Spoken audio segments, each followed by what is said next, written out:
Salut, c'est Nina. Je peux pas m'empêcher parce que je vois plein de petits messages d'amour de sage-femme sous mon petit post précédent sur TikTok. Donc comme je vais mettre aussi cette vidéo sur Instagram. Donc j'avais envie de là vite fait. Non, les poulettes. Hop, hop, hop. Vite faire. Voilà. Oh non. Je vous aime beaucoup, mais ma maison. Les petites poulettes. J'avais envie quand même de répondre un petit peu à ces sages-femmes. Alors, je n'ai pas du tout préparé, j'essaye de le faire un peu dans l'ordre. Donc, je suis là, moi, pour parler aux femmes qui attendent des bébés et leur permettre, dans la mesure où leur grossesse est physiologique et où elles souhaitent un enfantement physiologique, c'est-à-dire non seulement sans péridurale, mais dans le plus pur respect des besoins de base de la femme qui accouche. Alors, je demande aux sages-femmes là-bas, au fond, près du radiateur, de me rappeler les besoins de base de la femme en travail. Donc, c'est pas seulement de ne pas avoir de péri, bien sûr, c'est d'être libre de ses mouvements, c'est de ne pas avoir froid, de ne pas avoir peur, donc de se sentir en sécurité, de réduire l'activité néocorticale pour permettre aux hormones de la naissance d'œuvrer en harmonie et puis de manger à leur faim et de boire à leur soif. Si, mesdemoiselles, voilà. Non, je suis un petit peu remontée parce que j'en ai... elles étaient en 4e, j'étais déjà en train d'étudier la physiologie de la naissance, mais elles viennent me dire qu'elles ont un diplôme. Alors oui, effectivement, ça c'est clair que les sages-femmes en France, elles ont une connaissance assez encyclopédique de la pathologie dans la grossesse, et puis elles savent faire des gestes que je ne sais pas du tout faire, poser des perfs, faire des prises de sang peut-être, poser un monito, analyser un monito, analyser des résultats sanguins. Je ne suis pas hyper douée pour ça, même si comme je travaille assidûment tous les jours, donc là par exemple ce matin j'étais sur l'herpès, différents herpès, et puis sur les groupes sanguins aussi d'ailleurs, si vous voulez, mesdemoiselles, avec votre joli diplôme de sage-femme, si vous voulez que je vous explique un petit peu ce que c'est que l'incompatibilité Rhésus, comment fonctionne l'Eurofilac et pourquoi on le fait, à quel moment et... Voilà, je n'ai pas dit qu'il ne fallait pas le faire, je dis juste que je peux vous expliquer le fonctionnement parce que, bon voilà.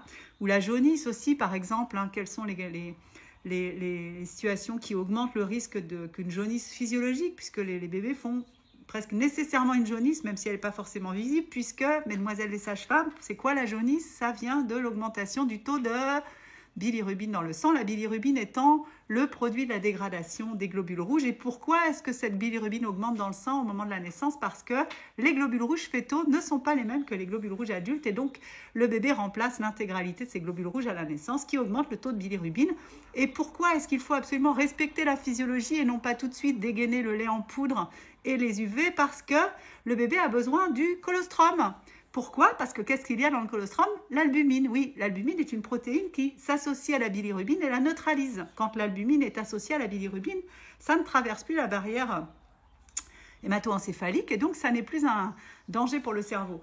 Bon, je pourrais partir longuement sur la jaunisse. C'est un élément important sur lequel j'ai développé un programme complet vidéo. Oui, je vends des programmes. Oh là là, elle vend des programmes, oui, d'informations que vous n'êtes pas capable de transmettre à vos patientes. Donc moi, je le fais pour celles qui ont envie d'accoucher physiologiquement et d'allaiter leur bébé sans qu'on sabote tout à cause d'un petit poids qui ne conviendrait pas, d'une perte de poids qui n'est pas assez vite repris et des lobbies des laits en poudre qui sont très très toniques pour refourguer des biberons plutôt que le sein dans ce pays.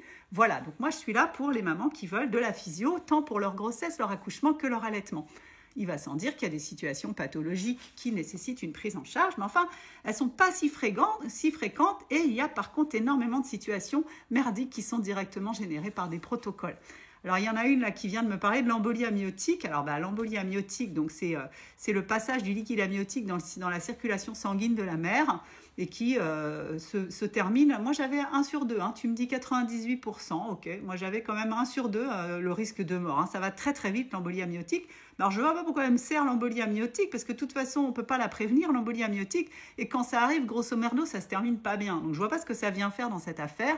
Je crois qu'il y a 3 ou 4 femmes par an qui meurent d'une embolie amniotique en France. Ok, sur 780 000 naissances.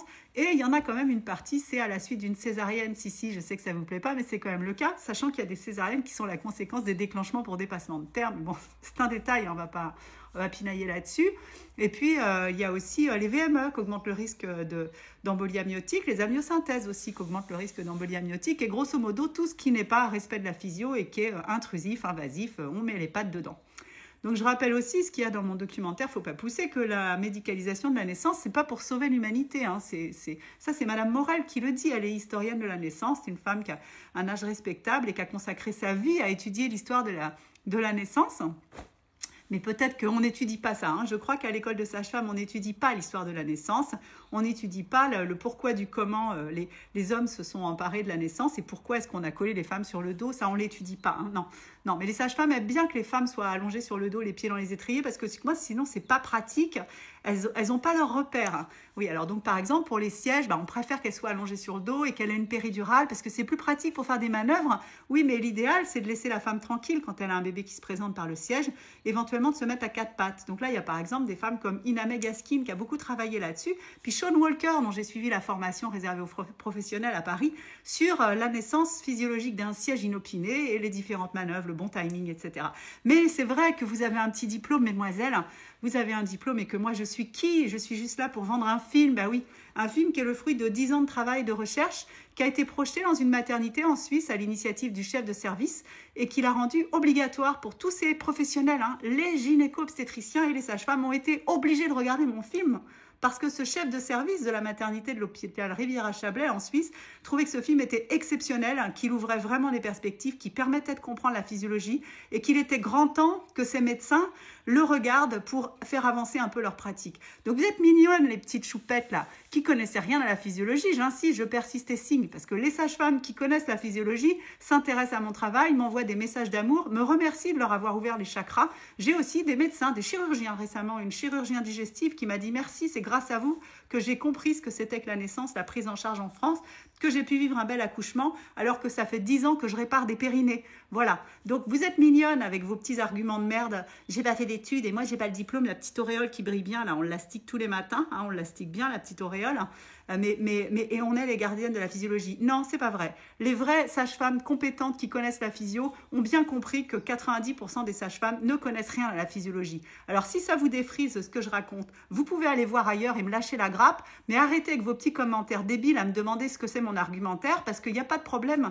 Je peux prendre chacune d'entre vous en live et puis on va discuter physiologie. Encore une fois, je ne sais pas poser des perfs, je ne sais pas bien lire des analyses de sang, je ne serais pas capable de faire une manœuvre dans le cas d'un menton de bébé en siège coincé sur la symphyse pubienne de la maman. Non, sans doute que non. La révision utérine, probablement pas non plus, quoique, en fait, faut mettre le bras dedans et aller chercher. Mais par contre, peut-être bien que si j'accompagnais les naissances, il n'y aurait pas d'hémorragie de la délivrance, parce que même si je n'ai assisté qu'à 6 naissances dans ma vie, comme je passe mes journées à étudier, que je passe mes journées à échanger avec une sage-femme qui, elle, en a accompagné 700 à domicile sans jamais une hémorragie, j'ai l'impression que je ne serais pas mauvaise comme accompagnante. Alors rappelons-nous, mesdemoiselles les sages-femmes, que initialement la naissance n'est pas un acte médical, que la grossesse n'est pas une maladie, et que ce qu'il faut pour que ça se passe bien, c'est respecter la physiologie. Alors arrêtez de ramener des conneries du genre l'embolie amniotique. Bah oui, il y a des embolies amniotiques. Il y a des gens qui se font shooter par un camion sur la route aussi, ça arrive aussi. Est-ce qu'il faut pour autant rester enfermé chez soi? Je ne suis pas sûre. Voilà. Donc tout ça pour vendre mon film. Ouais, parce que mon film, il a déjà aidé des dizaines de milliers de femmes à vivre un accouchement merveilleux. C'est ce qu'elles m'écrivent tous les jours. Je reçois des messages d'amour tous les jours. C'est pas une façon de parler, c'est la réalité. Je reçois des messages d'amour tous les jours. C'est mon kiff. Ce qui fait que je ne suis pas trop ridée pour 52 ans. Et que des petits messages de sages-femmes tout juste diplômées qui sont tellement sûres d'être les gardiennes de la physiologie et qui continuent de foutre la zone sur les délivrances en disant « Bon, mais maintenant, il faut que ça sorte » et qui tirent sur les cordons au point parfois de sortir l'utérus. Ça ne me ride pas le front parce qu'en fait, je me dis, bon, à quoi bon, on ne sauvera pas tout le monde. Il y a des sages-femmes intelligentes qui ont envie d'ouvrir leur chakra et d'aller plus loin. Il y en a dans le film qui témoignent. Et il y en a d'autres, elles ont eu leur bac à 17 ans. Elles sont allées à l'école et elles se sont bien laissées endoctriner par le discours médical et par les lobbies pharmaceutiques. Et elles ne connaissent rien à la physiologie. Non, parce que ça n'est pas au programme. La seule chose que vous apprenez sur la physiologie à l'école de sage-femme, c'est eux aussi de la mécanique obstétricale. Ça représente 4 heures. Tout le reste, c'est de la pathologie. Donc, effectivement, vous avez des connaissances incroyables. Vous êtes des professionnels de santé hyper qualifiés, ce qui n'est pas le cas, par exemple, des sages-femmes en Belgique. Mais vous ne connaissez rien à la physiologie et vous mettez la zone très régulièrement. Par exemple, quand vous êtes censé accompagner un accouchement en maison de naissance et que vous refoulez une maman parce qu'elle a une glycémie à jeun à 0,96 et que vous n'avez jamais étudié la question du diabète gestationnel qui est physiologique en fait. Ça ne devrait même pas s'appeler du diabète. Voilà. Le diabète pathologique sur une grossesse, il n'y a pas plus de chances que de choper un diabète de type 2 quand on n'est pas enceinte. Allez, je pourrais continuer des heures. Salut, c'était Nina. Cliquez sur le lien, allez vous informer avec des gens qui connaissent la physiologie. J'en fais partie.